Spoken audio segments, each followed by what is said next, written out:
नाजरीन, सियानी की रीसेंट एपिसोड काफ़ी इमोशनल थी और कोई भी ये एक्सपेक्ट नहीं कर रहा था कि किरण की हरकतों की वजह से नरवीन की इतनी जल्दी मौत वाक़ई हो जाएगी। जैसा कि हमने आपको अपनी पिछली वीडियो में बताया कि किरण अब अपने अंजाम को पहुंचने वाली है। किरण ने एक और बड़ा ब्लंडर कर दिया, वो ये कि कामरान के कहने पर उसने नरवीन का मोबाइल छुपा लिया। अब अगर मोबाइल छुपाने से पहले किरण और कामरान के राब्ते का सबको पता चल जाता तो किरण ये बहाना कर सकती थी कि उसका कामरान से राब्ता है, वो उसका दोस्त है, लेकिन नरवीन के मामले में उसका कोई हाथ नहीं है।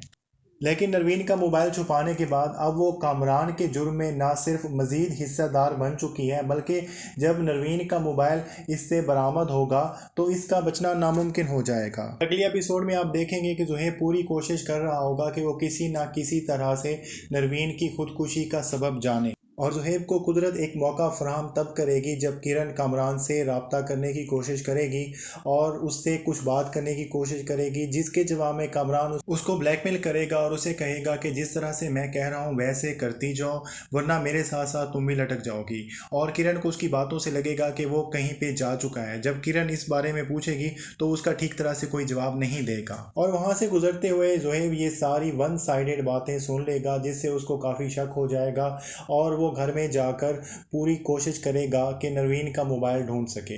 नरवीन का मोबाइल ना मिलने पे वो नरवीन के मोबाइल पे कॉल करेगा और जिस पर नवाल उससे पूछेगी भी सही कि नरवीन के मोबाइल पे क्यों कॉल कर रहे हो, क्योंकि अब तो उसकी डेथ हो चुकी है। और किरण यहाँ पे एक और बहुत बड़ी गलती करते हुए नरवीन के मोबाइल पे आने वाली कॉल को अटेंड कर लेगी। वैसे किरण के वजह से इस ड्रामे का नाम सियानी रखा गया है, लेकिन किरण की कोई भी हरकतें ऐसी नहीं है कि उसको सियानी कहा जा सके। नरवीन के मोबाइल पे कॉल अटेंड करने के बाद किरण को अपनी गलती का एहसास होगा और वो जल्दी से मोबाइल ऑफ करके नरवीन के मोबाइल को छुपा लेगी। लेकिन जो डैमेज होना है वो हो चुका है। ज़ुहैब को शक हो चुका है और ज़ुहैब सब घर वालों को बुला के पूछेगा कि नरवीन का मोबाइल किसके पास है। लेकिन जब सब घर वाले यही बताएंगे कि किसी के पास भी नरवीन का मोबाइल नहीं है तो ज़ुहैब मज़ीद तफ्तीश में लग जाएगा कि आखिर किसने नरवीन के मोबाइल पर कॉल अटेंड की थी। और इस शक के पेश नज़र के नरवीन की खुदकुशी के पीछे कोई ना कोई राज है, कोई ना कोई वजह है जो ये लोग नहीं जानते। फ़ायज़ा नरवीन की सहेली शाज़िया से जाकर मिलेगी। फ़ायज़ा नरवीन की सहेली से पूछेगी कि नरवीन की लाइफ में कौन सी चीज़ें अनयूजुअल हो रही थीं जिसकी वजह से वो बहुत ज़्यादा परेशान थी। और फ़ायज़ा उस एक्सीडेंट का भी जिक्र करेगी और उसे पूछेगी कि एक हफ़्ते पहले जो एक्सीडेंट हुआ है उसके बाद नरवीन काफ़ी परेशान रहने लग गई थी। लेकिन जब फ़ायज़ा को नरवीन की सहेली ये बताएगी कि एक हफ़्ते पहले उसका या नरवीन का कोई भी एक्सीडेंट नहीं हुआ तो फ़ायज़ा को इस बात का यकीन होना शुरू हो जाएगा कि नरवीन की खुदकुशी के पीछे कोई बहुत बड़ा राज है।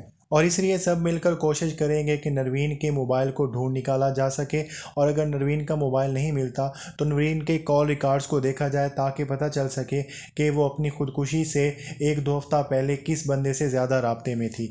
और अब कामरान के गिर्द हमें घेरा तंग होता हुआ नज़र आ रहा है और अगर कामरान पकड़ा जाता है तो किरण का पकड़ना भी तय है।